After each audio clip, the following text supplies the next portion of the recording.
remotely and will be filmed and recorded for live and subsequent broadcast available through the Council's website. The Integration Joint Board is a joint data controller within Inverclyde Council and NHS Greater Glasgow and Clyde under the General Data Protection Regulations and the Data Protection Act 2018. This meeting will be broadcast and recorded to fulfil our public task obligation to enable members of the public to observe the democratic process.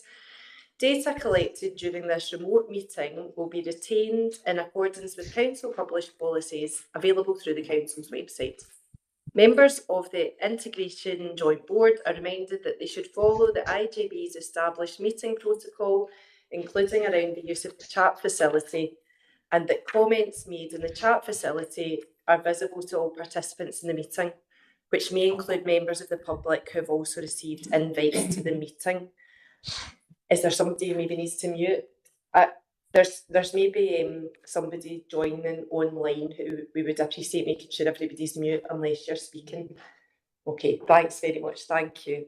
Okay, so that takes us on to item number 1, and that's apologies, substitutions and declarations of interest. Chair, we have the apologies for absence from David Gould with Diane Foy substituting and yourself in the chair, and Jonathan Hines. We'll now move on to a roll call. We're asking for declarations of interest. And the following members please indicate if they're present at the meeting either in person or remotely. Councillor Brennan. Present in person. Councillor Moran. In the chamber. Councillor Quinn. Present remotely.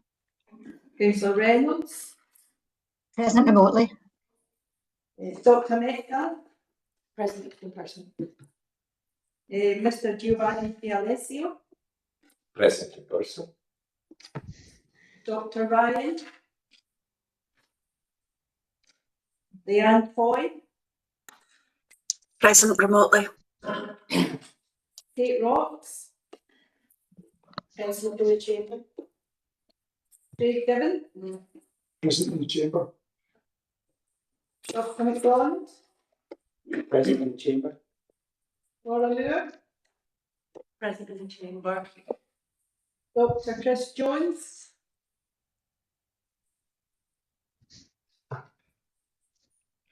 Gemma Eardley. Kirsty Reichel. Present in the chamber. Charlene Elliott. Donald McQuaid. Present in the chamber. Heather Davis. Present in chamber. Stephen McGlady. Present online. Are there any declarations of interest? I don't see any in the room, and I don't think anyone's indicated any online. Okay, thanks very much. With the agreement of the board, we're going to take we're going to take item 2 next, and then bring item 19 forward slightly, if that's acceptable for the board. Just to you'll see why when we get to that stage.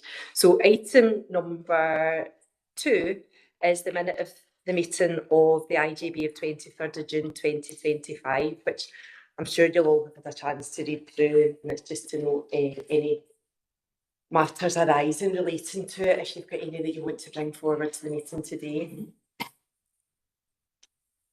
Donald, I'm assuming your light's on from previously. Sorry. Thanks very much. Okay, and nothing online, so that's great. Thanks very much. And we're going to bring item 19 forward, which is about membership of the IJB, and I'm going to pass over to Vicky to take us through that. Thanks, Vicky. Thank you, Chair. The purpose of this report is to ask the IJB to note a change in its voting membership arrangements, and that the NHS board has appointed Giovanni D'Alessio as a voting member of the IJB to replace Karen Turner. As a result of this change, there is also an NHS board member vacancy in the Audit Committee and the IJB Audit Committee. So this report also seeks agreement for the appointment of one NHS board voting member to the IJB Audit Committee. And I understand that the NHS board have nominated Giovanni, but if anyone else has any nominations, then please let me know. and I'm happy to take any questions. I don't see any here. Thanks very much, Vicky, and a warm welcome to yourself, Giovanni. Thanks very much. It's a double dunter of a day for you then. How lucky can one person get to get the 2 appointments? So yeah, thanks very much for your attendance. Thank you. Pleasure to be here. Thank you. Okay. Which takes us on to item number 3, the rolling action list. I think, Craig, you're going to talk us through that. Thanks, Craig. Thank you very much to yourself, Chair. This is a rolling action list that we're bringing forward the recycle. This just highlights the main actions and maybe areas we're looking at collectively as an SMT and an IJB. It highlights where we are for the next number of sessions, the next number of IJB that we've got. Shows the work plan that we have there. And as always, I'm happy to take any comments or questions from anyone. Okay. Thanks very much, Craig. And I know some of the actions we'll be talking about as the meeting progresses today. Again, opening up for questions and comments, but I don't think I see anything apart from Kate, yourself. I'm just noticing that the governance structure and the functions of the ADP and ADRS, I think we did explain that it's quite separate. ADP sits and reports to the Alliance, though the ADRS is a partner within it. It is not responsible for the delivery of the ADP plan. That sits with the Alcohol and Drug Partnership reporting. So I thought that we could, I'm not sure if they've taken, that would be suffice to take the item off. Okay, so that's the item that's at the top of page 8, the report on the governance structures and functions of the ADP and ADRS. So just Becky. Just I think it's minuted at the last meeting that we agreed to do. Yes, So, that's Okay. correct. Okay, so that's fine. Okay, thanks very much. Okay, I'm not seeing anyone otherwise minded in the room, so that's great. Thanks very much. Moving on to item number 4, which is the Financial Monitoring Report 25-26 period D. That's back to Craig. Thank you, and through yourself, Chair. This is a standard finance paper that we bring forward every cycle, and it covers a number of main areas. First of all, it covers a PDT projection for 25-26, a current capital position, a reserves position. The paper also gives an update on our progress against the savings targets to date for this financial year. As at PD3, we're currently projecting an overspend of £116,000 for the combined IJB budget. The social care budget is projecting an overspend of £659,000, and the health budget is projecting an underspend of £543,000. Obviously, by year end, we'll use reserves as required to bring this position back to break even. There are a number of over and underspends within the overall budget. Starting with the social care side of the budget, the main driver for the total overspend is due to the children and families budget, projecting a £3.4 million overspend. This is mainly due to residential placements and child respite overspends at PD3. This forms part of the overall children and families redesign that Margaret's currently taking forward. Additional funding from Inverclyde Council as part of the budget process will also help with this overall review. We also have the use of the non-recurring pension monies to assist with the smoothing of the children and families budget, and it's shown in the paper, and we're using this to help with the overall budget and the bottom line. This is also partially offset by underspends in the older persons budget. However, you'll notice the children and families overspend has reduced from last year, but the adult services budget underspend has also reduced as well. And this is mainly due to transition cases moving from one budget to another on that side of the budget. The other factor contributing to the overspend is the work that we're still ongoing around the voluntary release target, and this was highlighted in the savings section of the report. This still needs to be achieved, but the SMT are actively working in this area. If this overspend remains at year end, the use of smoothing reserves will be used to bring this position back to break even. Looking at the health side of the budget, this is underspent, mainly due to vacancies across a number of departments, and this is partially overspent to an extent, but offset by overspends in the prescribing budget. The next section highlights the HSCP's progress to date in the achievement of the agreed savings, and as you can see in the paper, we've already made good progress with the delivery of the savings. and that the £400,000 EU target is the only one we still need to achieve, but we're actively working towards that. Section 7 shows our overall earmark reserve position. It shows we started the year with 17.161 million and expect to finish the year with 12.01 million based on our current projections. Total general and smoothing reserves comes to 5.683 million and represents 2.46% of our overall funding. Moving on to the capital section, Section 9 shows the current capital position. The Community Hub capital project has already started, and this section highlights what has been spent to date.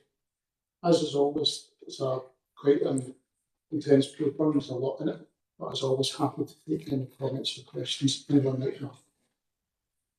Thanks very much, Craig, and that's great to point out under section 9 with the capital. It's really good to see work progressing on the new community hub. I know there'll be lots of us in this room whenever you're passing that area, you're following the progress quite keenly to see how it's coming on, so that's really good to hear about that in there. Opening up for questions and comments for Craig, so Councillor Moran. Aye, thanks, Tina. Obviously, as I'm actually quite used to these reports, you know, how it works, the finance situation, but never the public will always get that luxury that we have. But a few specific questions. The first one is on 5.2, and that's the alcohol drug recovery service, which I can't believe said an underspender 2018. Now, considering the recent figures released on the drug deaths in Scotland, but we're still big leaders here, you know, so it's hard to square that with the public. You've got an underspend in a service which is obviously very performed well, but according to statistics we see in national statistics, it doesn't appear to be doing well. And the other thing is the prescribing budget, which is again protecting the overspend at 300,000. I thought there was some way to fixing that problem, but obviously it's still an issue. So I mean, we get the luxury of these papers that the public vote, so maybe on the drug thing and maybe the wee bit on the prescribing budget, quite handy, you know. Yeah, thanks very much, Councillor Moran. Kate? I think Maxine, who's the head of ADRS, wants to pick up that one, and Craig will pick up the second one.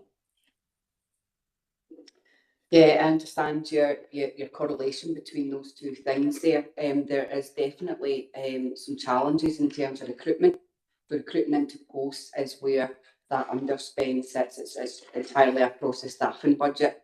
I would offer the reassurance that irrespective and despite those staffing challenges, that the service and the broader EDP continues to focus on that community response to the drug and alcohol issue in Inverclyde, and in fact we see some really positive movements in terms of that early intervention and prevention model. So I understand the concerns around the underspend.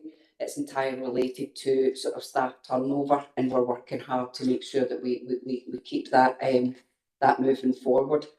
So far there has been that there's no direct sort of implications in terms of risk to service delivery as a result of those vacancies, because they're spread out across the whole service.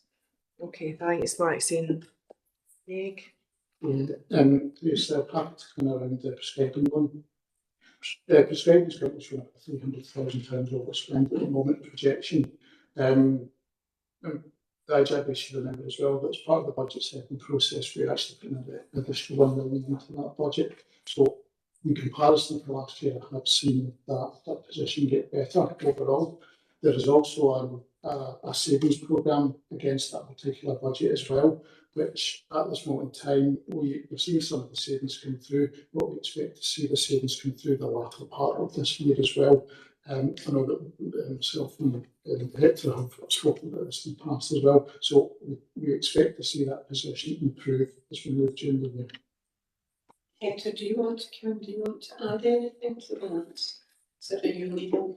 No, obviously it's a complex issue. I think we are bringing a paper to the next IGB about the work that we're doing on prescribing savings, so that will be at the next meeting. Okay, thanks very much for those responses. Oh, before I go back to Councillor Moran, obviously that is really frustrating because the will is absolutely there to tackle that the drugs problem, and I know that especially down this board that we've really had some intense scrutiny on it. But it's so frustrating when recruitment is still a big issue in this field as it is, we know, in other areas of health as well. Councillor McGrath, were you want to add anything to that? I feel appreciate the explanation, don't get me wrong. I'm not saying that here in the first position we get these papers and we can find out how the programme works, you know, regarding finances.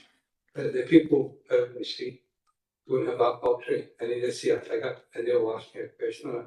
As far as deciding to say, I have to say, my own practice, I've put in protection methods now, you know, actually phone up, you know, and send my prescription, you know, but now you have to phone up, you're coming to the end of your stuff and reorder stuff like that. That has a big difference, because I used to be quite honest with you, have a cupboard full of stuff, you know, put them in home, because I just went the need, which is a good thing in my opinion, and I don't think that we'll all see some movement on that, but thanks, Doctor. Thank you. Dr. Metcalf. Right, thank you. It's interesting conversation. I wonder if I can ask again just about the vacancy position. And do we have any idea, well, I'm sure you do, but why we're looking at vacancies, and are we similar to other HSCP areas, or is there anything different, or what, can we do anything differently? Yeah, it's a national picture. You know, we see lots of look across the whole of Scotland, and there are challenges recruiting into some of these posts across the whole of Scotland. We do look at things whenever we sit with vacancies, sort of short to longer term. We do look at how we can deliver that service slightly differently. So we're always looking at, if we're sitting with a vacancy for a period of time, then we are always looking to think, well, could we deliver that service and deliver that support in a different way that might make those recruitment challenges. So that's an ongoing process. So whenever we get those vacancies come up, we do spend some time really looking at how we make sure that it doesn't impact on service delivery, and that might be that, you know, we spend a little bit more over here than we have previously. So we're constantly looking across the whole piece to make sure that we're mitigating all those risks. Okay, thank you. Kate, feel like is on, but you're not one to have. That's fine. Thanks very much, Maxine, and I know that you know that this is a question we'll keep on asking as we go through. So sorry, Kirsty. Sorry, apologies. On you go. Thanks, Chair. I was just going to say actually that I think another issue that we have with recruitment is that it seems to be the rest of the health board seem to think that Inverclyde's obviously in some dark, deep place away the other side of the country. That really doesn't help, and that it's difficult to employ people that are being given the impression that it's a long way away. I mean, it's just a drive down the motorway, to be fair. So maybe those in the health board could maybe help persuade people that that isn't that far away. That would be a great thing. Thanks, Chair. Absolutely, that's a great point to make, that there's really decent road links and good public transport links. And there's been really successful work done in other parts. I know in the HSCP of trying to tackle recruitment and retention issues. So yeah, no, absolutely. Councillor Moran, is that's a legacy light as well, isn't it? Yeah. Yeah. No, I was just checking it's a legacy light though you've got on, isn't it? You're not wanting to come back in. Oh, No, that's fine, no, thanks so much. So on page 12, we've got a number of recommendations and things for us to note. So I'll just check that we're happy to agree to note those various items. Yeah. Okay. Thanks very much, thank you. That takes us on to agenda item 5, which is the HSCP annual performance report. And I think, Kate, you're going to introduce us here before we pass over to Scott. Thanks very much.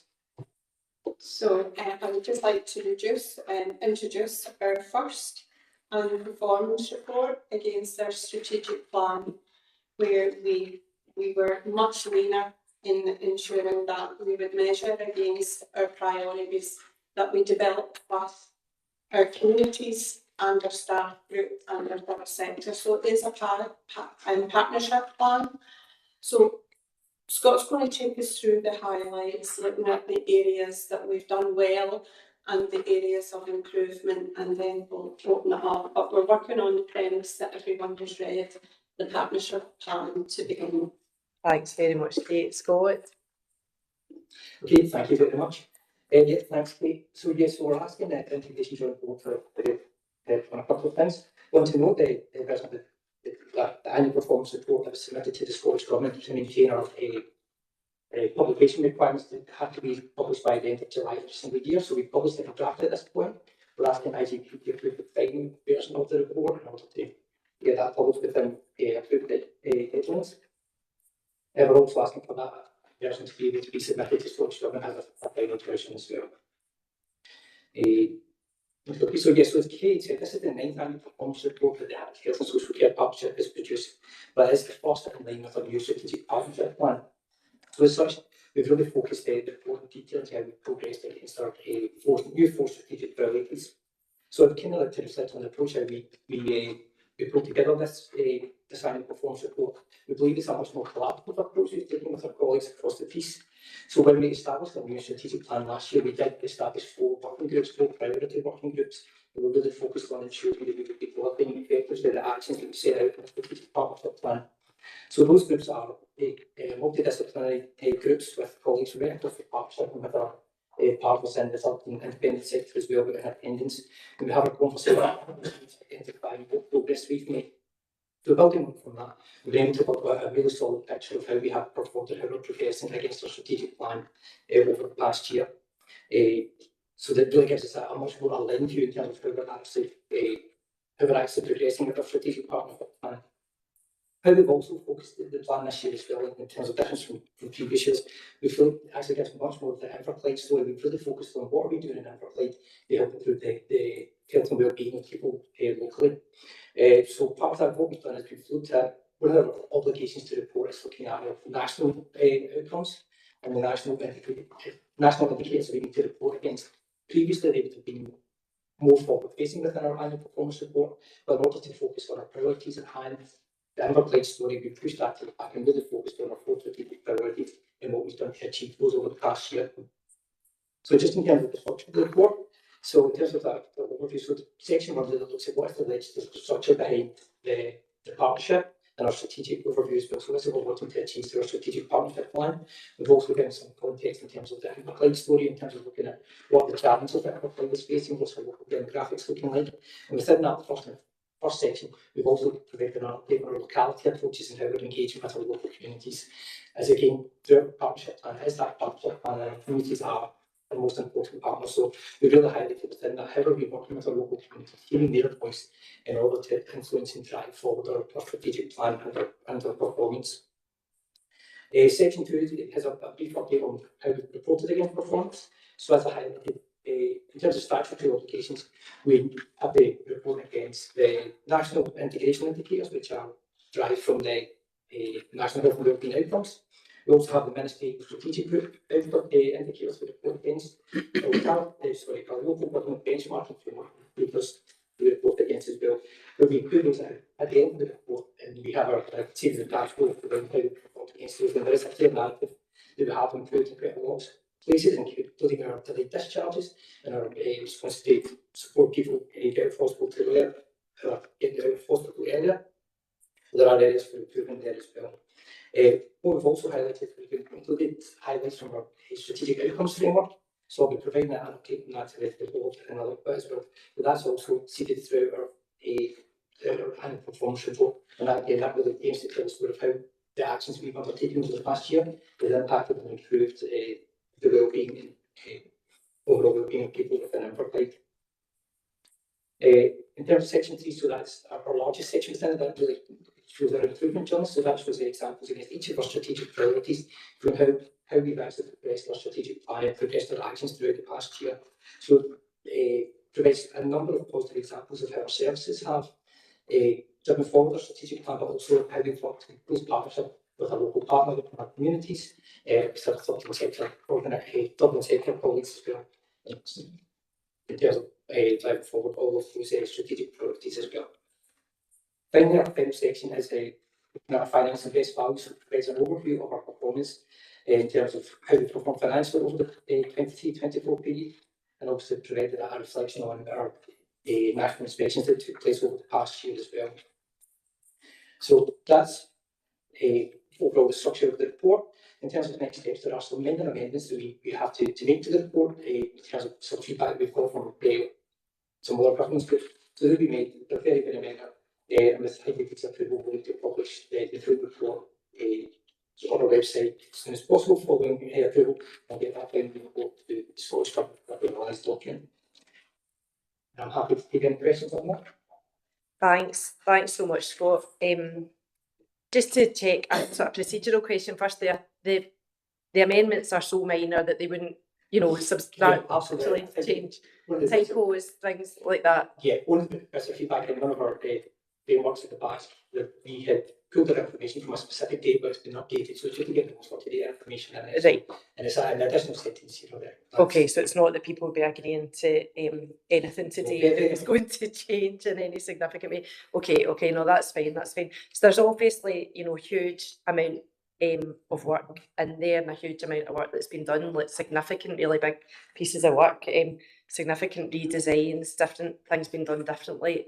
Still things in there that we don't necessarily want to see, like improvements there have been in life expectancy locally. We're still below the deprivation, but loads and loads of work being done to address all these. So I'll open up for questions and comments.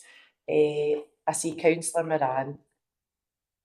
Hi, thanks, I mean, I'm not going through the report page by page, but that's a couple of extra. Page 98, we're talking about the premature mortality for people aged under 7. It's increased by 2.4.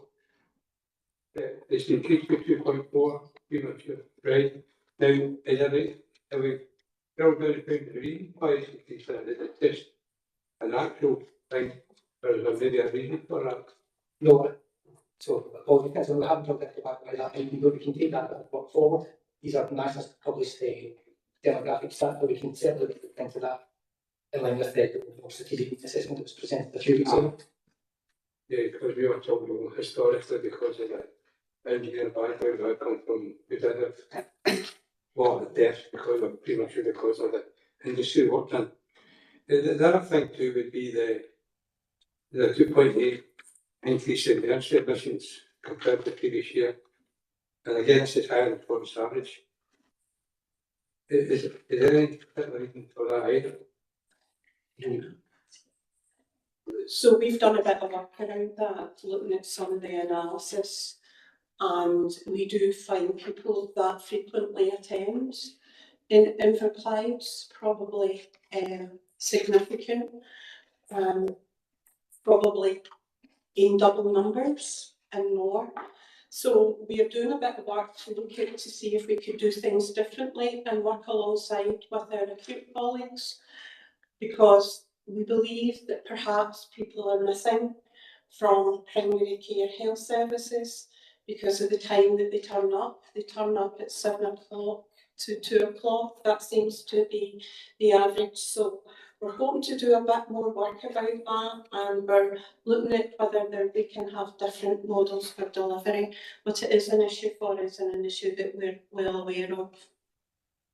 Thanks very much. I just say I'm on the same page. It's just the bullet points, so just give you that information. Okay. You see the eventually bed date number claims is higher than Scottish average.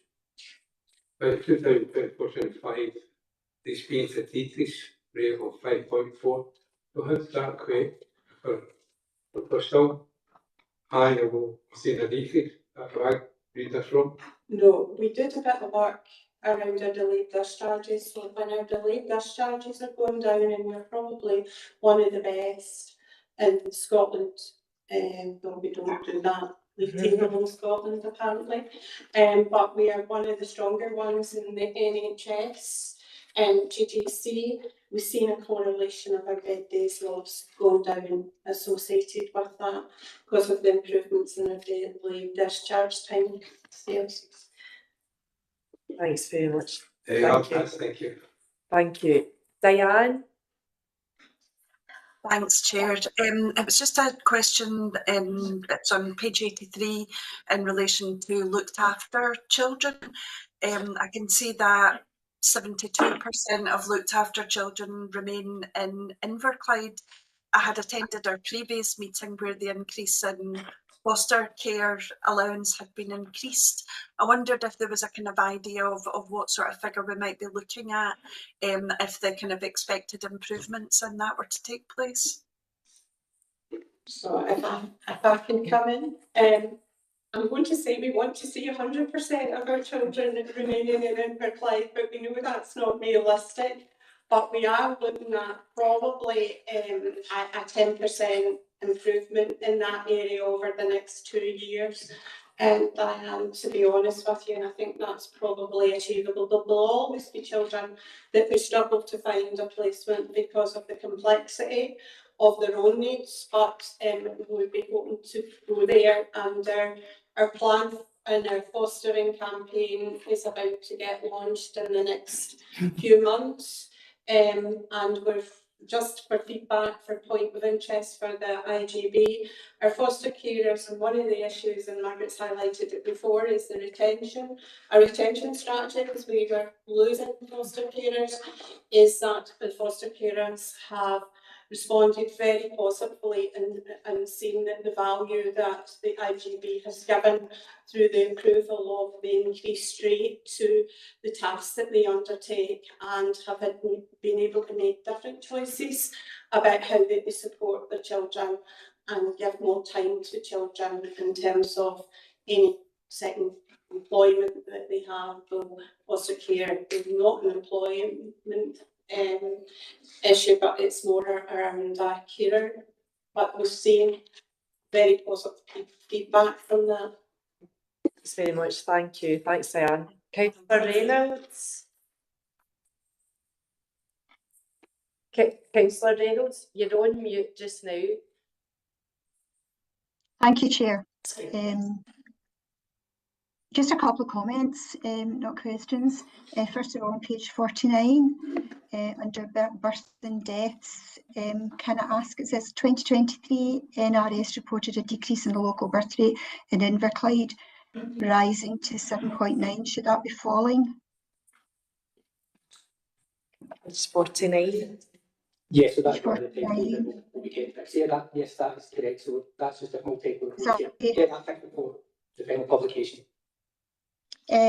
Second one is in page 66. It's about the printed information booklet. It's part of the strategic development for alcohol and drug support services. Can I just comment on what a good booklet this is?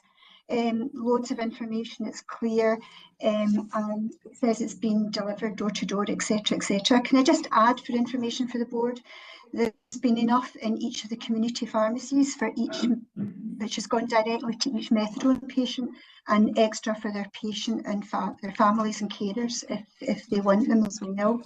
So that's been a really good addition to supporting these patients.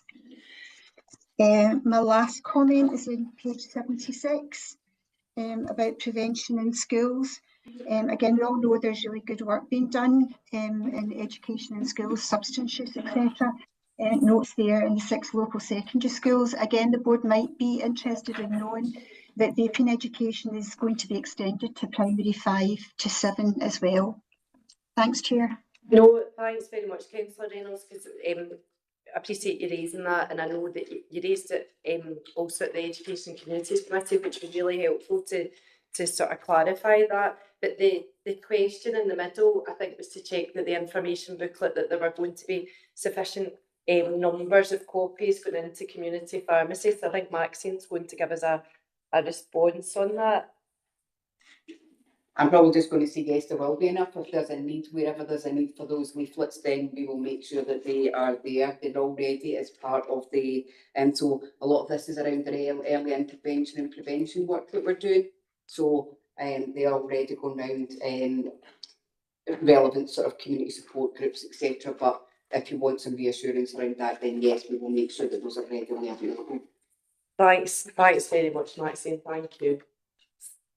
Giovanni? Just on page 85, I see a comment of 55% of the carers not having a break in the last year, and I just wanted to understand if that's symptomatic of, further constraints, or, really that can be a concern there, and just trying to understand what's the background of what we're doing about it. Okay, thanks very much. Kate? So this is an area of work, and we hope with the introduction of Unity, who is a new support provider, that they will focus on that and look at different ways of giving carers support, because sometimes the cared for doesn't necessarily like the choices that are being put on the table. And so part of the challenge with Unity is to look at and developing that, and so that we see a much greater uptake in carer support. So it's not per se a financial issue, it's more about the availability of the right support for carers. Thanks very much, thank you.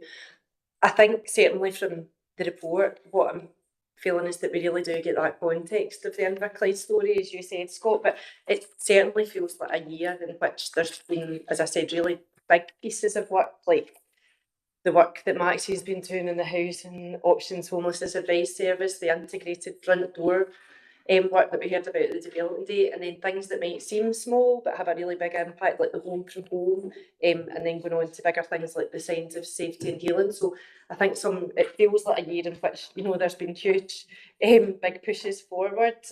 So yeah, thanks very much for bringing that to us today. So I think as Scott said, we've got on page 32 a number of proposals. We've got 2 things to know. We've to approve the final version, and we've to agree the annual performance report be made publicly available. And I think we're happy by the looks of it in this room to put our trust in you, Scott, that the changes are going to be very minor, and the ones that you've highlighted here today. Thanks very much. Which takes us on to item number 6, which is the HSCP Strategic Partnership Plan, Strategic Priorities 2022 to 2025. I think Kate's going to introduce that. Yeah, so this is part of how we listen to our localities, so I'm not going to say any more because it's quite evident, but hand it over to Scott. Thank you. Thank you very much. Yeah, absolutely. So, as you know, in our strategic partnership plan last year, we identified 4 strategic priorities for action, and those were to provide early help and intervention, improve support for mental health, wellbeing and recovery, support inclusive, safe and resilient communities, and strengthen support to families and carers. Sorry, I think there's somebody who's not on mute again just now. Are we wanting just to check who's arrived or not? Sorry, apologies, Scott. There's a new person just arrived online, and there is a phone number plus 44710, and then a bit of a gap, so I'm not outing you completely. Your phone number, can you just let us know who you are?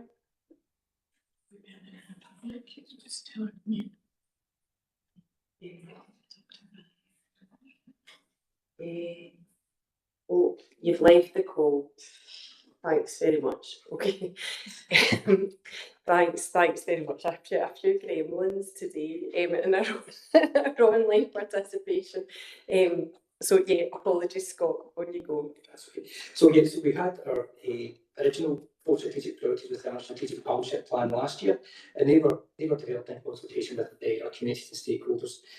Since then, over the past year, we have still continued to engage with our localities and our strategic planning group and people, and provide further feedback on our strategic priorities, and they've suggested that alternative to some of the wording that we've used. So we've proposed a change to the wording of our strategic priorities, and just to highlight that while we're wanting to change the wording, it doesn't take away from any of the meaning or the intention behind what the strategic priorities are hoping to achieve. It's just basically a revision of the wording to bring it more in line with what the partnership and the strategic partnership plan is striving to achieve.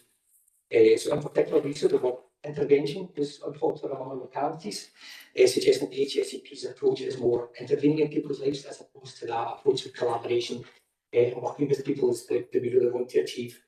We hope the new versions, the new priorities reflect our values of autonomy, collaboration and empowerment of the local people as well. So the changes that we're proposing to make as our 4 strategic priorities going forward will be to provide early help, improve mental health, wellbeing and recovery, inclusive, safe and resilient communities, and strengthen families and carers. So next steps with IGB approval, we will adopt these new working going forward, and making sure that all amendments will be made across all of our documentation that contains the original strategic priorities. That's all up to date, and we will continue to work those as we work across our drive forward strategic plan, working with other localities and communities. Happy to take any questions on that. Thanks very much, Scott. I think a question for myself really was just about I think, you know, you've covered it slightly, but just was the change purely just in language? Because I think I really welcome this, that that you are working in partnership, we are working in partnership with the communities and then making changes to reflect that. I think I wondered if it was just a change in language, or if the actions and intentions were also going to reflect that increased sort of will for partnership that the localities have expressed.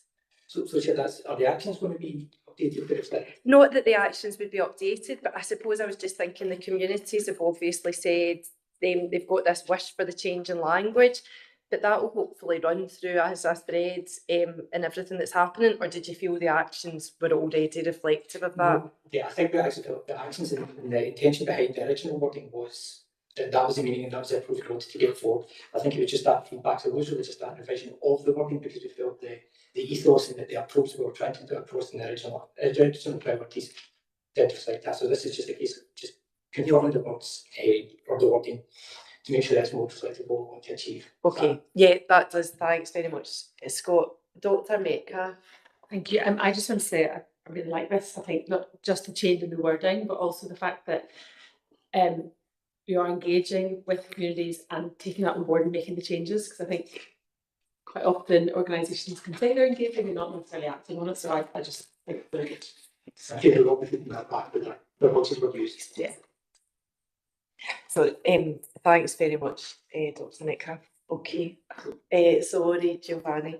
Sorry, logistics. The person I was trying to connect was Dr. Paul Ryan, and he just is having trouble connecting. So okay. that's him trying in and out or something like that. Okay, so if we see the number again, we'll know to let them in. Okay, thanks very much. Okay, so we've just to approve the revised wording of the 4 strategic priorities. Okay, thanks very much. So we're on to item number 7, which is the strategic partnership plan outcome framework update. So that's over to Kate and Scott again. Thank you. So I'd just like to introduce this. This is just an update about our delivery plan, update on the delivery plan, which is focused on the annual performance, but this is our mid-year delivery of our outcome framework. I think one of the things it does reflect is our ambition to collect data that isn't just about the national data set, about the local data set. So Scott will take us through this. Thank you very much. Yeah, so basically just asking IGB to note the ongoing development of the strategic partnership plan outcomes framework. Excuse me. So an initial draft of the outcomes framework was presented to IGB back in November 2024, highlighting what measures we would like to take forward and progress to actually reflect the impact our strategic partnership plan is making. And it was highlighted at that point, as we Kate touched on, is it's moved away from that traditional form of performance report and looking at outcome demands and what outputs are, and looking at really how do we effectively measure what the impact of our actions are having. So since then, we've been working to identify what those measures could be, and just to highlight, that we're basically looking at building this from the ground up. So we're looking at measures to get an existing report, how do we actually effectively pull this information together. So it does represent an entirely new suite of performance information and measures. And again, this is presenting some challenges. So one included, how do we establish those new reporting methods for information that hasn't previously been in existence, and putting those processes in place, identifying appropriate information and validation sources, making sure we've actually got the appropriate information to feed and make sure that the information that we get is valid and robust. And in some cases, we had some challenges about accessing specific databases and information sources, but we're working through that to address those. So in total, and evidence in the appendix has been provided, so we've identified 47 outcome measures that we're currently working on. Of those, we've been able to collect information for 36 of them. They are available in the attached document, but we're still developing another 11 of those. We'll continue to work on that as well. So as we progress forward, so we'll continue to collect information and work with the challenging areas to make sure that we can collect all 47 of these measures as we go forward. But what we're currently looking at is how do we build up that baseline information and get that steady stream of trend information so we can actually evidence that change and that impact over time. Once this is complete, this will the outcomes framework will be reported regularly to the IGB in the 6-monthly reporting cycle, along with the overall action updates. I think it's also worthwhile highlighting that our outcomes framework, the strategic outcomes framework, and the measures that are aligned to it are aligned individually to the actions throughout the strategic partnership plan. So every single action should have their own outcomes framework to help us identify what actions lead to which impact. So it's really telling that story about how our actions are actually improving the lives of people within Inverclyde. So again, the work is ongoing. And we'll continue to progress it and validate information and make it a robust outcomes framework going forward, and then we'll benefit to both the IGB at 6-monthly basis. So happy to take any questions on that. Okay, thanks very much, Scott. I'll just check to see if there's any questions or comments in the room or online, and I don't think there are. So thanks very much, and we'll just note the report and note the continuing work that's going on. Thank you. So we're on item number 8, which is about the closure of the Inverclyde Centre transition planning. If you're working off different papers for this, that I think we were very kindly reissued with an updated paper, but don't worry about it too much if you've not got it, 'cause the only change I think was that there was mention of an appendix that doesn't exist, so, which is fine. So yeah, just in case I probably confused you even further now with that, so it's best that I just hand over to Maxine to talk us through the report. Thank you. Yeah, thank you. So this is just a follow-up update on the closure of the Inverclyde Centre that was previously agreed through the Integration Joint Board. So it's just really to provide with progress to date. So we've got a planned date for closure of the Inverclyde Centre of January 2026.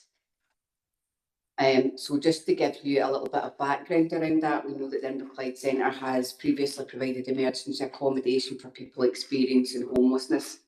And some of the key drivers for closing the Inverclyde Centre have been around risks in congregate settings, including trauma and antisocial behaviour, alignment with the Scottish Government's Ending Homelessness Together action plan and Inverclyde's Rapid Rehousing Transition plan. That clear focus as well has been taken around the feedback from staff and people who've used the Inverclyde Centre, who have been advocating for personalised community-based support. So that's been the drivers for us moving towards the closure of the Inverclyde Centre.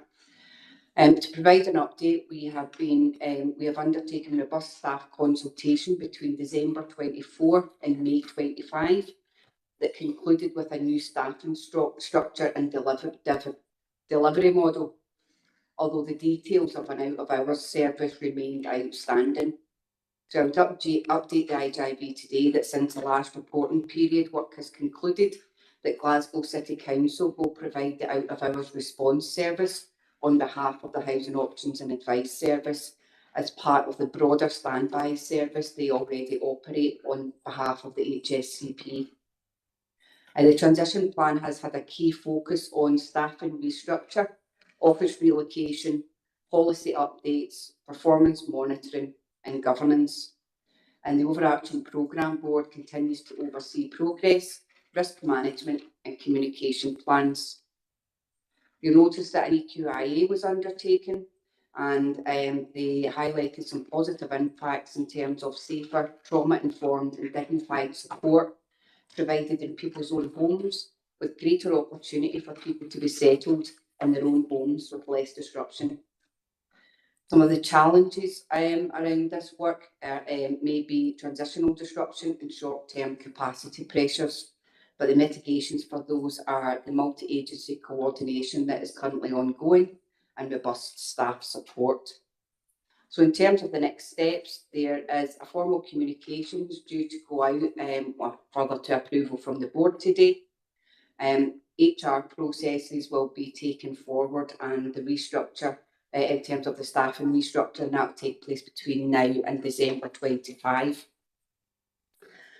The facility decommissioning and office relocation will be finalised between January and March of 26, because we will hand the building over in January 26, and ongoing monitoring and reporting to IJB in terms of the closure of the building and the progress that we're making in terms of the redesign.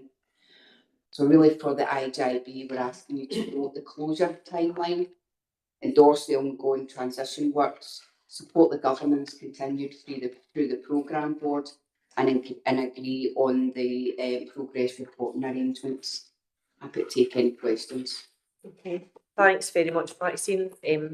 That's really good to get that update, and that's really clear for us all, I think, to understand. Councillor Moran.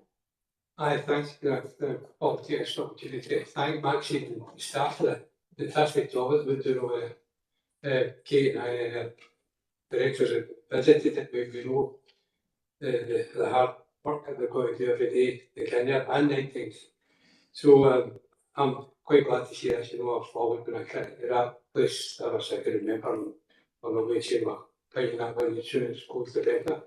But my only question would be, you know yourself, it is a place where people do go in there and say, other agencies turn up at 2 in the morning where people look for somewhere to stay or whatever. But we are giving this to Glasgow Council with the NC Service, right? I'm always arguing about the stuff that we don't get them yet. This was a beer exports of everything like in Glasgow, where I'm always fighting the reverse. So I we need a bit of reassurance that the implementation of city council standby service will be every bit as good for people who operate that service here in Inverclyde, because it will be a contact number further on out in Glasgow, and they'll need to arrange it from there. But I just think that, I need a bit of reassurance on that particular part of the report. Thank you. So just to come in on your concerns, firstly about other emergency services using the building, etc., or using the service. The overarching programme board is a multi-agency programme board, and part of the responsibility for that is to make sure that all of our partner agencies are aware and can do their own preparation and planning for the closure of the Inverclyde Centre. So it's really probing them to think about how are you going to respond when we find people in crisis, and how are we collectively going to support those people who we find in crisis, who would normally have gone to the Inverclyde Centre. So the reassurance around that is that those are the conversations that are happening around the table just now to make sure there's no surprises for our partner agencies.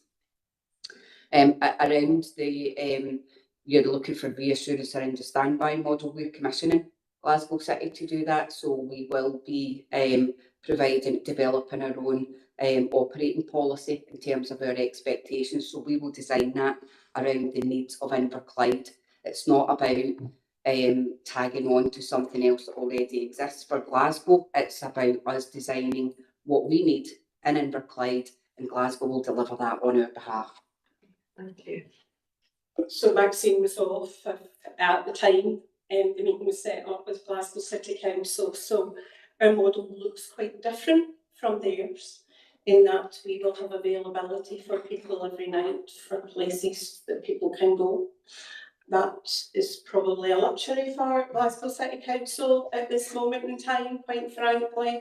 And so Maxine is actually right. The operating model will be quite different, and they probably will be curious to see how we manage it too.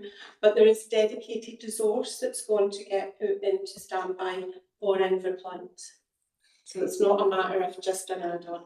Thank you. Thank you. No, we have to understand that, but you yourself, with the police got now, they look seriously at people turn up with mental health issues, and they're finding it really hard to cope with that as well. Now, in the past, it's quite easily put down to us, to the homeless centre, and left them there. will that not be an option going forward for Police Scotland or any other partner? So we really need to know if the people are presenting themselves, they will be seen timelessly and they will be given the help they require. Can I come back in there, Robert? So we should never have been presented to the homeless centre. And that is really unfair because, you know, by virtue of having a homeless centre, we were stopping people getting the care that they needed at the time. And that's the bit that Maxine has picked up with the partners. So by taking the Inverclyde Centre out of the operating model, we'll be making sure that people get the right access to the services that they need. And that correlates with some of the work that we're doing around looking at the AA attendances, because again, we suspect that a lot of people end up in AA when they actually need a different intervention. So it's about us looking as a whole system, about what our data is showing us across the board in Inverclyde. Thanks very much, and I'm sure that, you know, Maxine's talked about that partnership approach. I'm sure potentially Police Scotland and other stakeholders are part of that. Just before I go to Diane and Becky, I'm just wondering, Stevie, if you're wanting to come in specifically on that point. Yes, thank you, Chair. First of all, thank you, Maxine and the team, for bringing this report. I think what you're planning to do is a very difficult thing to do, but you are planning it, and you're doing absolutely the right things. I would echo exactly what Kate said there about the service that's available at night time, picking up. It's because it's open. It was accessible for a number of different things. When it was purely about homelessness, that's the way it should have been, and that's the way it operated in Glasgow as well. And the other thing I was just going to say was, in terms of the local RSLs, I think I was very keen at the start of the financial year that every RSL in the area increased the number of lets for homeless households. That has happened. I think we need to continue that, and I think there's flexibility there from all the local RSLs in terms of housing need as well, and also we're trying to ensure that any sustainment for households is there, and I think that's looking pretty good at the moment, and we will be, I think the partnership's good and it will continue to be good in order to make this transition happen. Again, it's a difficult thing to do, but it's an absolutely the right thing to be doing. Thanks very much, Stevie. I'll go to Becky and then to Diane. Thanks. Yeah, no, thank you for bringing this. I appreciate a lot of work that's gone into it. Both with partners and with staff. I think I just wanted to clarify, if it's okay, the role here with IJB today in terms of the recommendations.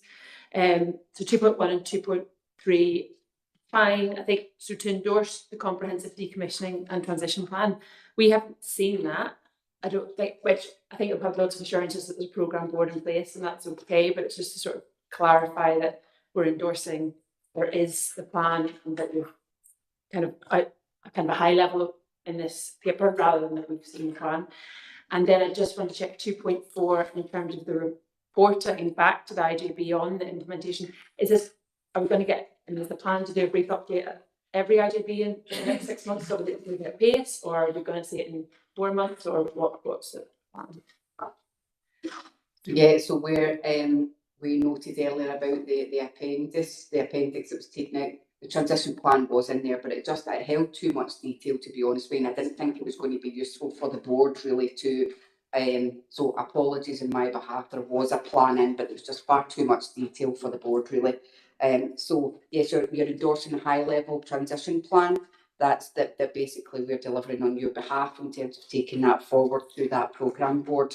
And in terms of progress updates, I mean, I think it's important that so if we're saying that the closure is January 26th, you're not going to see huge movement between January and March really. So I think if with Kate's approval, if we come back sort of the first quarter of the year with some level of update on that, because I'm not sure we'll have a great deal more to report until then, if that's suitable. Yeah. Okay. Yeah, that's fine. I was just going to clarify when we were getting it, so you read that. So, yeah. No, that's great. I'm glad you asked that because I was looking at page 135. You've got there in the next steps. The action at the foot of the page is about that we'll get progress reporting on milestones and impacts between September and March next year. So I think That's obviously in alignment with what you're saying there, so that's great. So I'll go to Diane and then on to Kirsty. Thanks, Diane. Yes, thank you. This question might actually just reflect the fact that I'm new to this particular issue. I'd noticed in the potential negative impacts that there was an increased risk of short-term capacity issues on community-based accommodation. So it was just to ask, what the kind of level of confidence we had in the capacity of the local housing to receive the people who are the current residents. Thanks, Diane. Maxine. Yeah, with any transition from one operating model to another, you'll have a sort of handover period, if you like. So for us, really, the transition that's challenging is reducing the number of people that go into the Inverclyde Centre while simultaneously increasing the number of community-based properties that we have. But when you do that, you have to shift the focus of your staffing resource. So right now we've got staffing resource within the Inverclyde Centre who are specifically focused on accommodation. So the physicality of the Inverclyde Centre, if you like, when actually our new focus will all be around early intervention, prevention and support. So whilst we've got two models operating, there were challenges because in the new model, all of those accommodation offers who are involved in the physicality of the Inverclyde Centre will shift over to the community. But right now we have to run both of those models. So there is a slight transition risk as we're moving from one to the other, that we won't be able to move as many of our support staff across as quickly as we would like. So we are discussing that as an SMT to determine where we can pull that additional support from, should we need it. But I think as a mitigation, we will absolutely hold that risk internally and make sure that's managed appropriately. We're already having some of those discussions across the SMT. For reassurance, it's not an issue right now. I think it's just the responsible thing to do to let the board know that as we move forward, that's potentially a risk that we might come across. There's also options for us around, if we look at some of the work that our RSL partners do around support, etc. We've got such a really good relationship with our RSL partners and our other partners, third sector partners, that I'm not overly concerned about this as a risk in terms of if we identify half a dozen people that we think need extra support, then I know that we'll pull that support in from that multi-agency sort of coordinated approach. Thanks very much. Thank you. I'm finding that very reassuring. Hopefully, you are too yourself, Diane. Kirsty. Thanks, Chair. Yeah. Maxine, can I just ask, has there been discussion with Police Scotland how they have the same access, if you like, to Levendale, just in light of the previous conversation, that they can, if people walk into the police station, for example, or they come across people that do have mental health conditions, that they can discuss with Levendale directly, therefore avoiding the going through the A&E departments, and therefore being into the circle of inappropriate attendances. Is that something that is going to be continuing as well? Okay. So it's on our radar, Kirsty. We have put funding in to Police Scotland around that through a mental health strategy. But it's something that Katrina, and she's off on annual leave today, is really quite passionate about, to ensure that people get the right access to the right place. And that's the work that she's been doing through Police Scotland. But it all kind of knits together around finding people the right pathways, particularly out the hours. And I think that we're keen to kind of explore how we can get people there to the right destination, as opposed to turning up in the wrong places. Thank you. Okay, thanks very much. Thank you. Giovanni? Yeah, just a comment, and just as a follow-up to what Becky asked about 2.4, not so much the reporting on the implementation of the transition, but the reporting on the outcomes measuring. It was mentioned that the business model is different, in terms of organization. Are actually the user outcomes measured the same way? pre and post transition? And has there been agreement on, how we report it, how we track it? So we use a very specific outcome framework model in the Housing Options and Housing Advice service that really focuses on how well we are supporting people to sustain their own tenancies. So we want to shift the focus away from responding to homelessness, to really shift that balance across to how we support people, how we identify people early who need to support them to sustain their tenancies. So really our outcomes that we will be reporting on, and we're already doing, I think at the last reporting we were sitting around 93% of people that are coming into contact with us, we are supporting them to sustain their tenancies and avoid homelessness.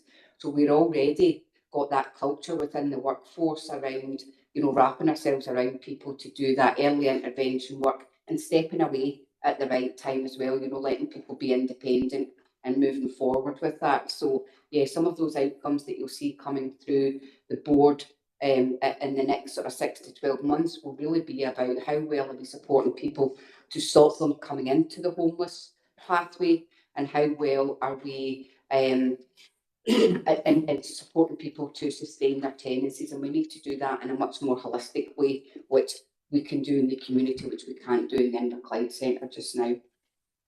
Thank you. I think that very statistic that you've just quoted is actually in one of our papers for today to look at as well. Kirsty, I'll bring you back in and then I'll go to Stevie online. Yeah, thanks, Chair. It's interesting what you were saying, because it ties in with what Scott's doing as well, the early intervention. It's quite good, but what I wanted to actually say was just, I know it's been a power of work that's been done, and I take my hat off to you personally, but also on behalf of the NHS staff side and the staff, just want to say a big thank you for everything that you have done, because we have been kind of watching from the sidelines, and it has been a power of work that you've done, so thank you. Okay.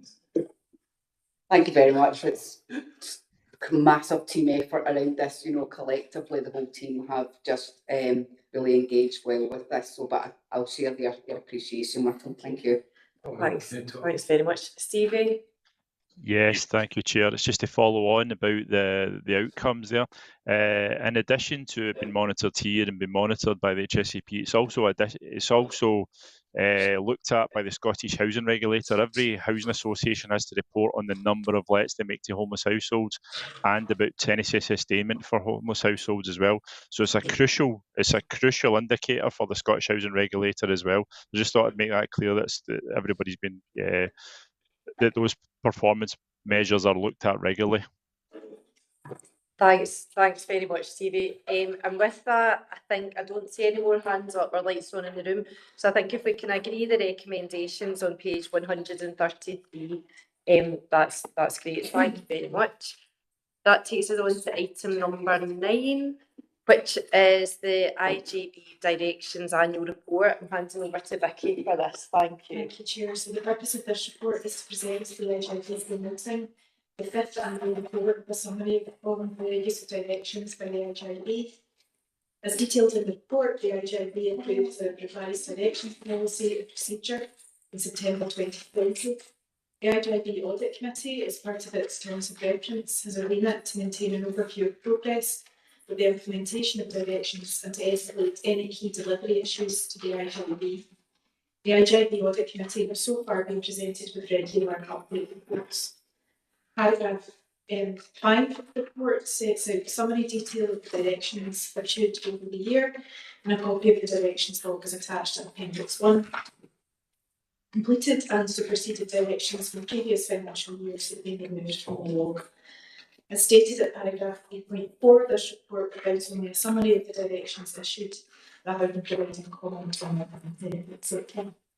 This report is for noting, however, I'm happy to take any questions. Yeah. Thanks very much, Vicky. Okay. Well, I see any questions or comments coming through. So we'll just agree the recommendations on page 141. That's apologies. Sorry, Councillor. It's just from pages 141 to 154, although magnifying glass particularly, the side of the font is ridiculously a page here, it's almost a full page when I'm on it. You can part the money, push it off. Well, going forward, can we increase the font size so we can need it? I shall note that for next week. Thank you. Thanks. Just here about. Yeah, no, thanks very much. It's one of these things that when you're looking at it online, sometimes it can be easier to make it bigger, but I appreciate as well in the printed version it's small, so thanks for that point. So, as I was saying, page 141, we're happy to note the contents of the report and Vicky's taking that point forward. Thanks very much. On to item number 10. That's the Clinical and Care Governance Annual Report 2024-25. That's over to Hector for that. Thank you. Thank you, Claire. So this paper is for noting. It is the 2024-25 Clinical and Care Governance Annual Report. This is a report that we're required to produce annually to submit to GGAC regarding our clinical and care governance arrangements and a summary of some of the clinical and care governance work that's done by HSCP throughout the year. And some of the sort of key things that Councillor Moran raised earlier about really discharging regarding hospital admissions. There's some interesting work there that has been going around tech-enabled care, particularly around about people with chronic illness, particularly COPD, avoiding hospital admissions by having taken care in their home, and so they can report readings into community nurses, and so we can take action quicker in the community to treat and therefore avoid hospital admission. Some good work there as well about eradicating avoidable leg ulcers within our community nursing setting, which is a piece of quality improvement work done locally. As we talked about earlier, some also noting the work done on improving delayed discharge, which Kate mentioned earlier. I think another thing is the expansion of peer opinion, which is one of our mechanisms for patients and carers providing feedback through various forms.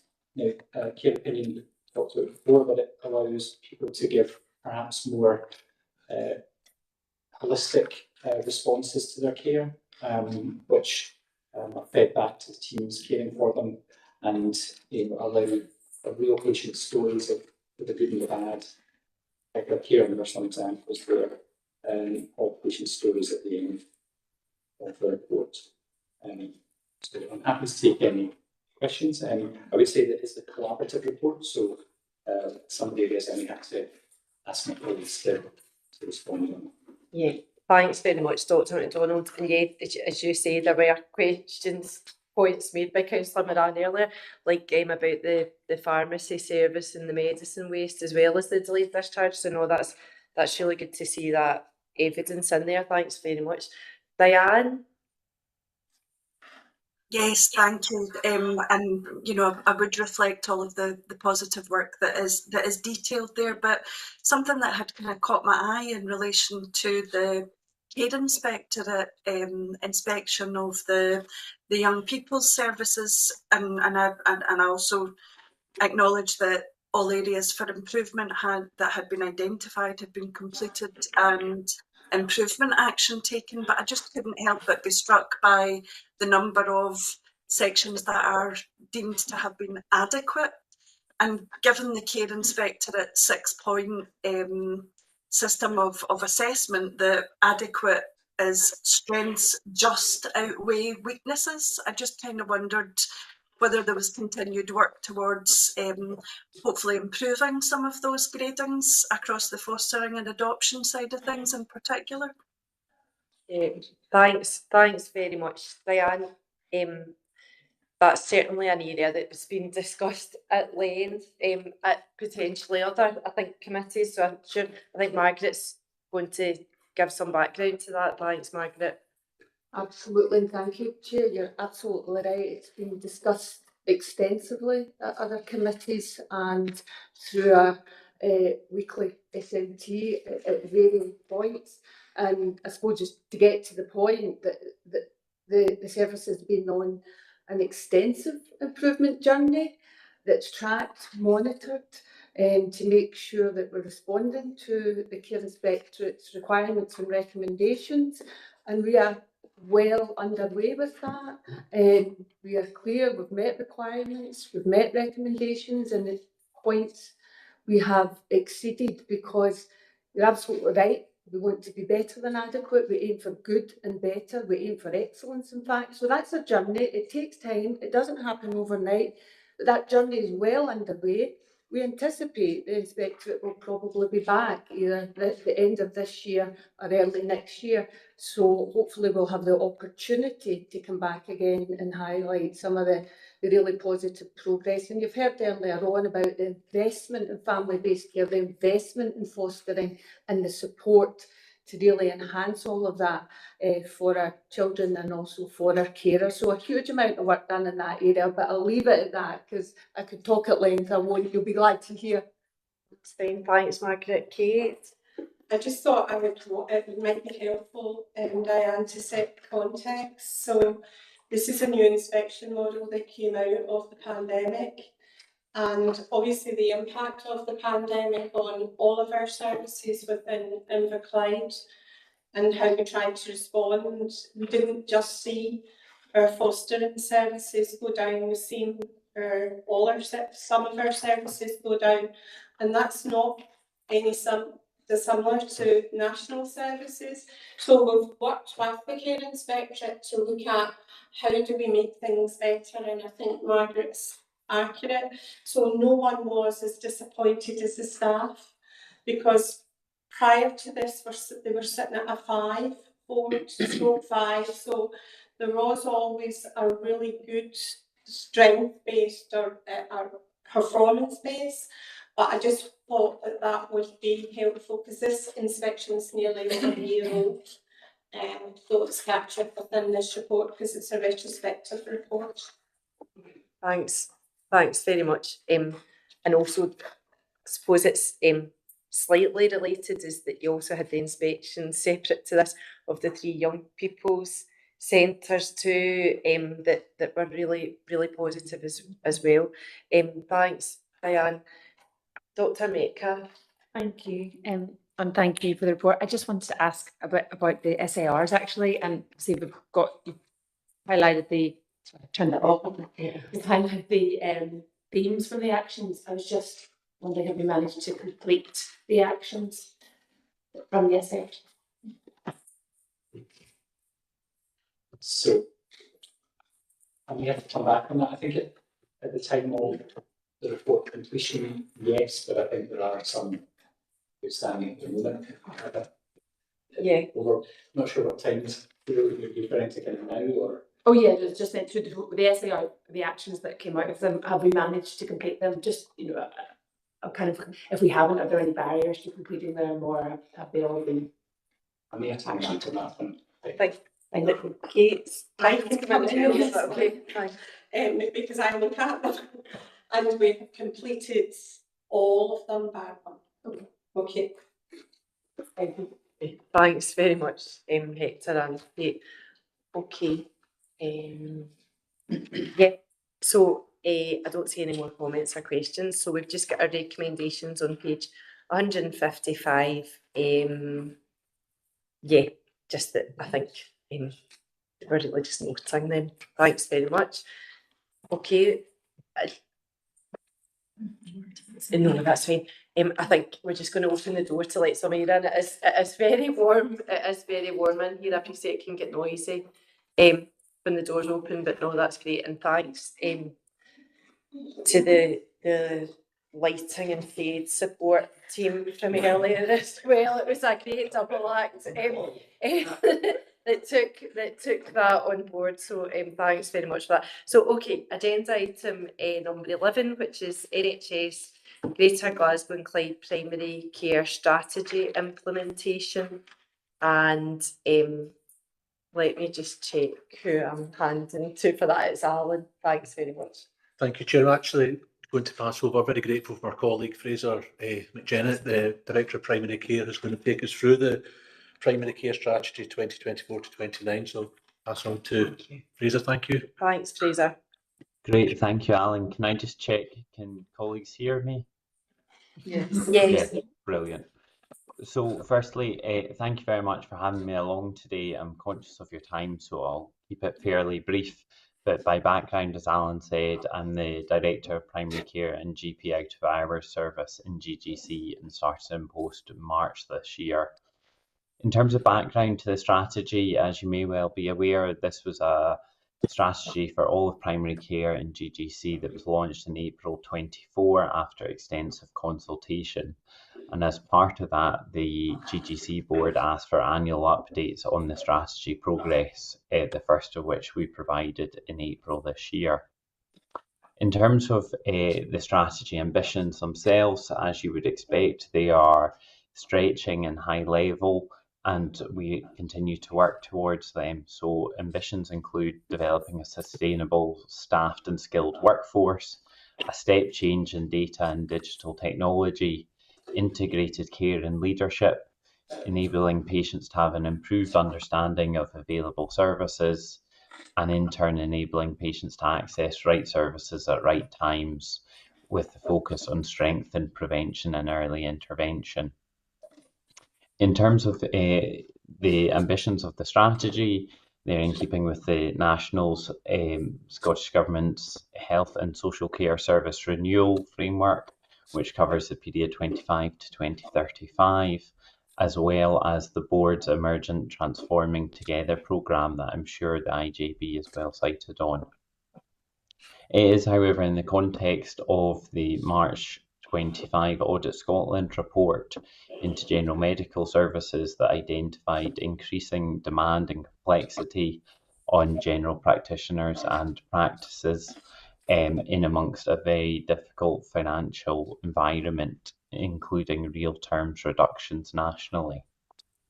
In terms of progress in year one, we have made some good progress in terms of setting up a number of key work streams, including focus on workforce, on digital, integration and interface, comms and engagement and access. And we've seen some specific successes, including the rollout of digital asynchronous triage solutions, the rollout and scale up of our digital dermatology app that improves the interface between primary and secondary care, and significant comms and engagement on practice roles across the health board, including a recent feature on Louise, one of the receptionists from Greenock, that was on the GGC website.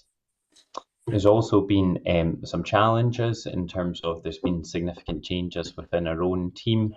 So as I said, I'm new into post in March, and we've got a new Deputy Medical Director, Dr. Jude Marshall, who started in April. So I'm certainly fully expecting the team to be settled for the months and years to follow. One of my reflections on coming into post is that whilst progress has been made, that there is a need to kind of renew our focus on delivery around the strategy. So we are in the final stages of updating our implementation arrangements, and we'll be putting that through the board's new Transforming Together portfolio board, which will then go ultimately up to health board level. And as part of that, I have asked my workstream leads to be very specific about their delivery for the year ahead. We're also absolutely focusing on interface and connection to the whole system, including our partners across primary care and indeed acute and wider community care, recognising that primary care touches all parts of the health system, and we need to ensure that we're engaging with them accordingly. And then finally, we're also working very closely with other health boards in terms of understanding best practice and approaches across other boards, as well as developing those relationships and engagement with Scottish Government and contributing to some of the national discussions around contract and funding renewal. So in terms of the recommendations in the paper, which follow on from those that were made to the board in April 24, is firstly noting the progress against the primary care strategy, and the performance in deliverables for year one, and finally noting the efforts in terms of collaborating, particularly around the board's Transforming Together programme, which are coming towards their final stages. And as part of that, would certainly welcome the opportunity to return to this IJB in due course to provide an update on that, if that would be helpful. So thank you, Chair. I'm certainly happy to take any questions. Thanks very much, Fraser. Okay. I don't think I see. Oh, I do. Giovanni. So just a quick question, noting the amount of work that's been going into all this initiative. A page where the actions are reported. There are basically 14 on schedule, but then 15 reported at risk in amber and others red. So should we be concerned about that? Is that mainly about time and resources to deliver? Is that what the main problem is? So page 206. Okay, thanks very much, Fraser. Yes, so I wouldn't say the board should be concerned per se, but I guess one real challenge that we have got is the capacity across our system to deliver the ambition of the strategy, both in terms of finance, resourcing, and direct scope. So to take one example in terms of our move to vision rollout across all practices in GGC, as people will be aware, that system was put into national administration at the end of last year, and thankfully there has been a new provider that's been announced.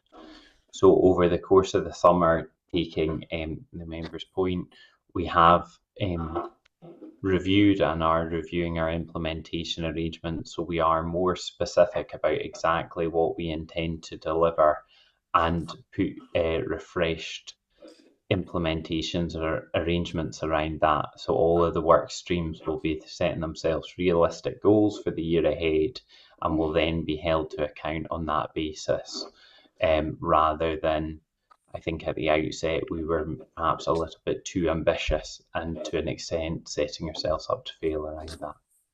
Understood. Thank you. Thank you. Okay, thanks for your questions, Will. Okay. So I think that just really remains. Thanks very much for your contribution there, Fraser. Thank you for having me. No, not at all, not at all. So just note the recommendations on page 195. Thank Fraser for coming along. Thank you. Thank you. Okay. So we're on agenda item number 12, which is the Housing Contribution Statement 2024-2025. And I think, Kate, you're going to introduce that and then hand over to Scott. So just so that all members recognise that the Housing Contribution Statement is in partnership with Inverclyde Council, and Scott's going to take us through some of the key highlights, but the strategy belongs to Inverclyde Council and we just deliver on their behalf. Thank you. Yeah, so it's basically to know some updates that we made to the Housing Contribution Statement. So the Housing Contribution Statement currently in place was originally published in May 2024. It's a joint document between this case, as mentioned, between the HSCP and local housing services, and details how we can work together in order to reduce health inequalities through the provision of appropriate housing. So the actions that are within the Housing Contribution Statement are mostly driven from the local housing strategy that was defined by Inverclyde Council Local Housing Services. Specifically within the Housing Contribution Statement, we're really linked to outcomes 2 and 3. So outcome 2 identifies that people in Inverclyde find it easier to access and sustain a home. Outcome 3, people in Inverclyde are supported to live independently and without. So these outcomes really align to the work of the HSCP. Originally, when the local housing strategy was being drafted together, there was a lot of actions put into it that aligned to it. But since the publication of the Housing Contribution Statement, they've undertaken a revision of all those actions to make sure they are fit for purpose for going forward for the local housing strategy. So local housing colleagues over the past year have been reviewing these actions in alignment with action owners to make sure that they are robust and they are appropriate and aligned to each of the appropriate services. So we've updated the housing contribution statement action plan as is. The majority of the housing contribution statement hasn't been updated. It still sets out our joint vision, how we work closely with our local housing colleagues and how our strategies align. The big changes within the action plan is at the end of it. So there is a entity that I think what the key changes are. So the changes are based on reflection to the working of the actions and making them appropriate. Some actions have been deleted, others have been added in, and some have been moved from action 3 to action 2, just to make sure that the updates and discussions around those actions are the most appropriate place for them to happen. So I'm asking the IJB to note the changes to the housing contribution statement as we go forward. And going forward, we'll raise any updates on housing contribution statements through the internal performance reporting system, so all those actions will be updated there and reported on a future date. What's also been provided is local housing colleagues have provided an update, 1 year update report 24-25, providing an update on the actions within the local housing contribution statement. So this was up to March 2025 this year, and provides an overview of progress towards local housing strategy and effectively what is within the housing contribution statement. So there's a range of updates in there. So for example, under outcome 2, highlights an update in relation to the action in relation to transforming the local temporary accommodation model, continuing to provide advice and support to local asylum seekers and refugees. Provides an update on how we progressed our shore standards, in particular how we've established better data sharing agreements between local council and Scottish Prison Service, so we're better equipped to support those who are released from prison. Under outcome 3, had a review of our local housing policy, particularly in relation to wheelchair users. That was originally going to be, it was scheduled to be completed by, I think it was 2027, but they brought that forward to be a more urgent action. So that's probably in progress at the moment. There's also work ongoing to assess future housing needs for young people in Inverclyde with complex needs. So looking at their future housing requirements, through their face, ensuring that they are ready to get them, to say that there is that support there for them. So that's an example of just some of the updates that are in the housing contribution statement. I'm happy to take any questions on that at this point. Okay, thanks very much, Scott. There's lots in there, lots of work in there, and I think lots that we would all be really pleased to see. So no, that's great. Councillor Moran. Aye, thanks, yeah. I mean, I'm quite concerned coming from 4.4. They talk about the young people's housing strategy underway. You know, the Dr. Donald himself, we're lucky to give the privilege to look for Glasgow. We have the high pass up there is multiple places predominantly for older people, and we know they work really well. I'm against the MOD if you put some young person in the district to do well. So we're looking to obviously this young people to be accommodating stuff that will suit their needs. Will that be part of the community? Will be a separate part, and they'll be using the housing up front where we'll be the elderly people, and they're quite happy with it at the moment because that's therefore. So where the young people go, basically, you know, that's maybe we've not finished up so but it'd be interesting to know where you see them going. Is it in the town centre of course? Yeah, obviously to find ourselves. Yeah, so unfortunately, Chris, I don't have an answer to that question just now. There is a written of that outcome priority group next week, so I'll have to take that question and come back to you with an answer. Okay, thanks very much. And Kate might want to add a bit of detail. Thank you. So part of our planning arrangements are planning with young people. So that would be part of the work that the council and our team would do about what does, because obviously we're depopulating and we want to attract our young people to stay in Inverclyde, and it's about looking at the models of housing that suit our young people, but also that they get equal access to all of the community dependent on their individual needs and preferences. And I think Stevie's put his hand up. Yeah, thanks very much, Kate. Stevie? Yeah, thanks, Chair. Thanks, Scott, for bringing this report. Thanks, Kate, for picking up that question. I think in terms of the young persons or the young people's housing strategy, previously it was quite it was focused on care leavers. There was a significant focus on care leavers. This is about expanding this. I think this is going to be a piece of work with our housing strategy colleagues in the council.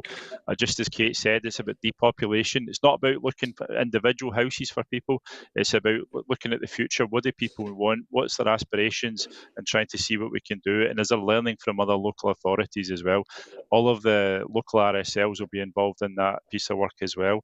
I was just going to say as well, in relation to the overall outcome 2 and outcome 3, I'm on the housing strategy steering group and I chair the outcome 2 group.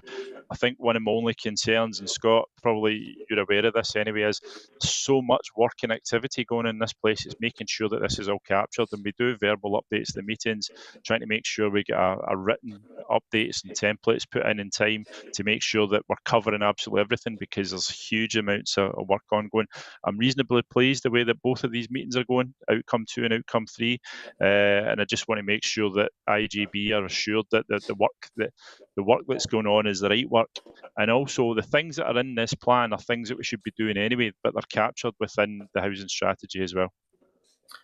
Thanks very much, Stevie. Yeah, and I think the words you said there, that there's so much work going on, is I think the best bit of all we've heard in this report. But that's excellent. And it's really good to see that work going on for young people as a whole, but obviously lots of us around the table here and on the meeting online are corporate parents too, so we'd really want to see that best outcomes in housing and other things for our care experienced young people too. So no, that's great. There's definitely lots going on.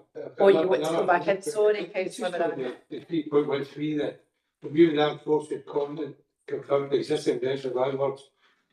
I can support that. There's no change needed. Well, I'm sorry, but if you look at what they're saying, they're saying that the Scottish Garden Association are closing houses down, and they're finding the people in there are going to fight to sell houses.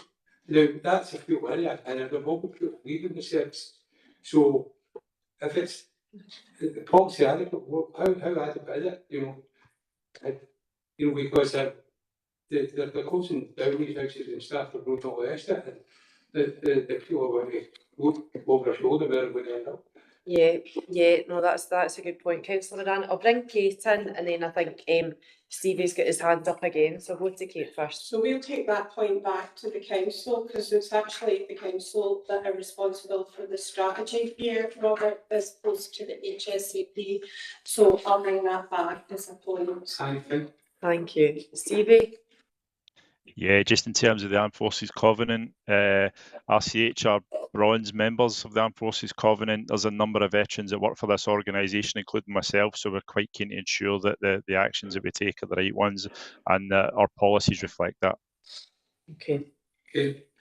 Thanks very much, and then that's good to take that away, because obviously we've seen reports about that particular street and area in the local news. Okay, so we've got our recommendations on page 224, and that's that we note the update and we note the progress. Thanks very much. So we're on to agenda item number 13, which is a request by the new surgery Kilmacombe to close their Lang Bank branch surgery and dispensary. I'm going to hand over to Dr. MacDonald to talk us through that. Thank you. Okay, so as you said, this paper describes the request by the new surgery, one of our GP practices in Kilmacombe, to close their Lang Bank branch surgery, and describes the consultation process. So just by way of background, the Lang Bank branch surgery has been in place for many years as a satellite surgery to the new surgery's main premises in Kilmacombe. As the main surgery is in Inverclyde, Inverclyde is the partnership that oversees their contract, and is responsible for them. The practice also has a dispensary in Lang Bank, which is basically a mechanism by which GPs give out medicines directly from the surgery rather than having to go to a pharmacy. And this is usually a process reserved for rural and isolated communities in Highlands and Islands, but for historical reasons, Land Bank has had one of those. There are no other dispensing practices within GG&C. The practice made the request at the beginning, in April.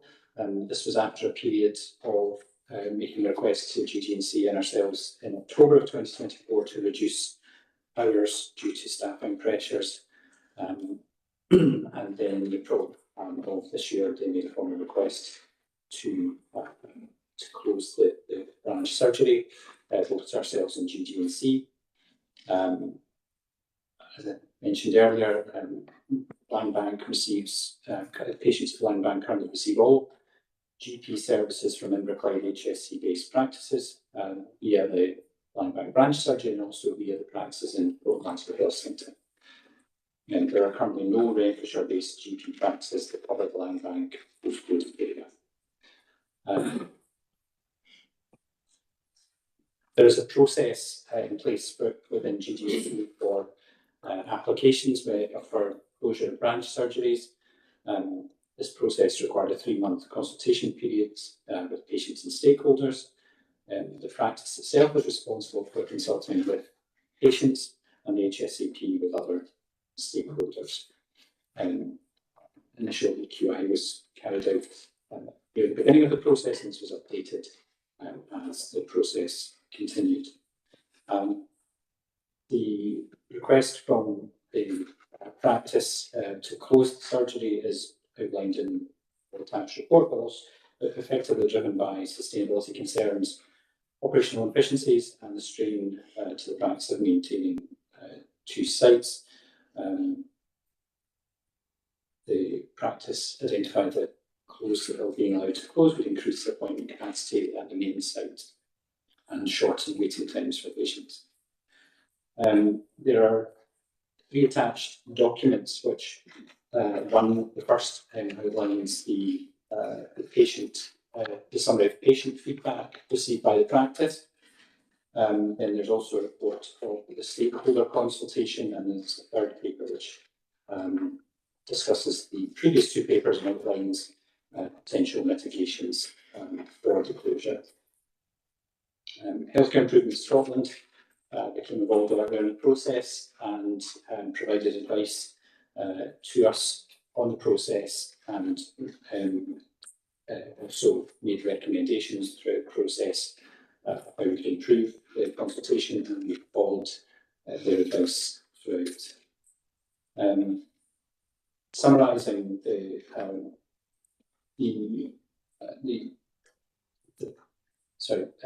during the consultation, it was outlined that there could be 2 options for the patient should the branch surgery close.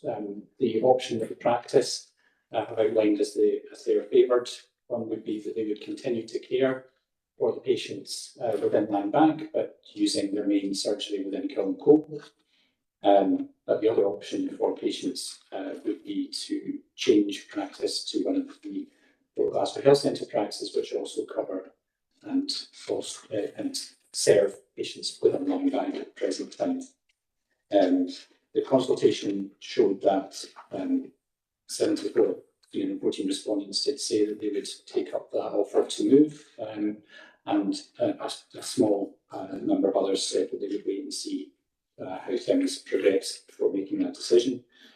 The practice consultation did show very high levels of access to cars. There's an acknowledgement that the public transport options are not perfect, and that there is no direct bus service from Land Bank to Glasgow from Macomb. However, there is a train. The Land Bank is on the main train line, as many of you know.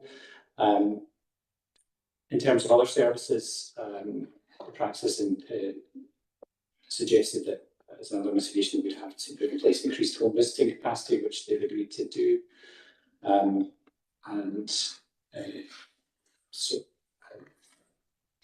So the the SMT had reviewed the evidence and made a decision to allow the closure of the surgery reluctantly, but for the reasons of the sustainability of the practice in the longer term. Thanks. Is that you? Thanks very much, Dr. MacDonald, and obviously it is really regrettable, and but as you've talked us through, there's a very specific process to be going through. I'm sure all of us will have read that report in detail. We're just looking around the room and looking online, see if there are any questions or comments. No, okay, thanks very much. So I think what we just have to do here then is just to note the HSCP's approval of the closure of the Langbank branch surgery and dispensary. Thanks very much. And that takes us on to item number 14, which is the Chief Officer's report. Okay, thanks. Thanks, Chair. It is quite a short report, bearing in mind that it's very heavy agenda this afternoon, so I felt that it was proportionate in terms of some of the assurance. So it's just really an update around the delayed discharge position. It has went up, and that is really mainly to do with the impact of Glenfield and the closure around our capacity, but also with their AWI. We've seen a lot more complex people waiting in hospital for placements and requires legal interventions. But we're slowly working through that, and we've seen it go down, at least by the time that I last wrote that report, by about 3. So hopefully we'll get back to where we were. It just shows you some of the complexities in the system when people we have no legal powers and they have complex needs. The next bit is just to kind of say, and this has been a bit of good practice around the health visiting, our health visiting team, and they're very proud of it. So we felt that we wanted to put it into the Chief Officer's report.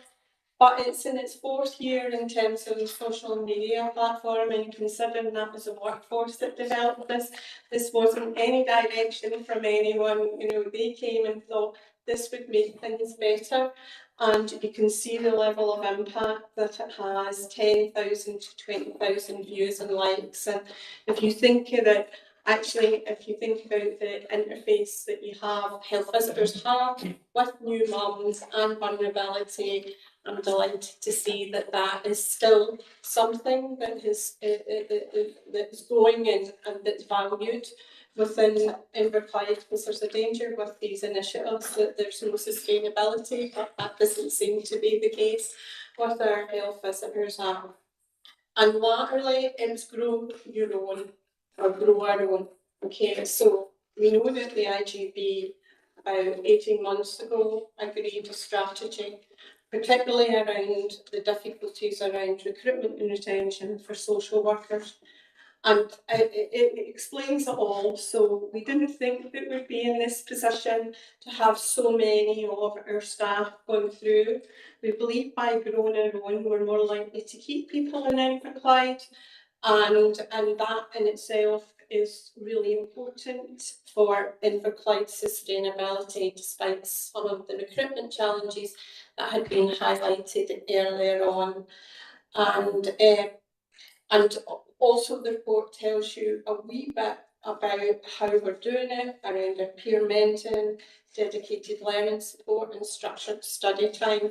And all I can say is I wish I had that when I first qualified as a social worker, because none of that was available. So I would like to thank Arlene and the Our Learning and Development team for putting that in place as well. And we continue to be one of the only HSCPs in Scotland that provides an incentive to our master's students to come to Inverclyde because we pay the fees. So you can see that that report that went to the IGB is now actually helping us to bring in generally people that are in a second career with masters and a bit of maturity in our system, because with the undergraduates, they tend to be a bit younger, to say the least, but with our masters, we hope that there's a level of previous experience in social care or health. So that's the only update I've got. Thanks so much for that, Kate. I know I follow the Inverclyde Health Visiting Team on their social media platforms, and they've got loads of great information there, and you really appreciate the work that the staff do, kind of over and above, to get lots of really useful information out there, and we hear so often about the challenges with recruitment and retention across the board. So I think it was just great to get some really good news there, and thanks to everybody who's been involved in all that work to make that possible. That just to see something shifting into something positive is so good to see. I'm not seeing any questions or comments online, and I'm not seeing anything in the room. So thanks very much for that, Kate. We're on to item number 15 there. Which is the minute of the meeting of the Inverclyde Integration Joint Board Audit Committee of 24th of March 2025. And I think this is really just an item for noting, or for people to ask any questions or matters arising from it, and I don't see anything in the room. Thanks. That takes us on to item number 16.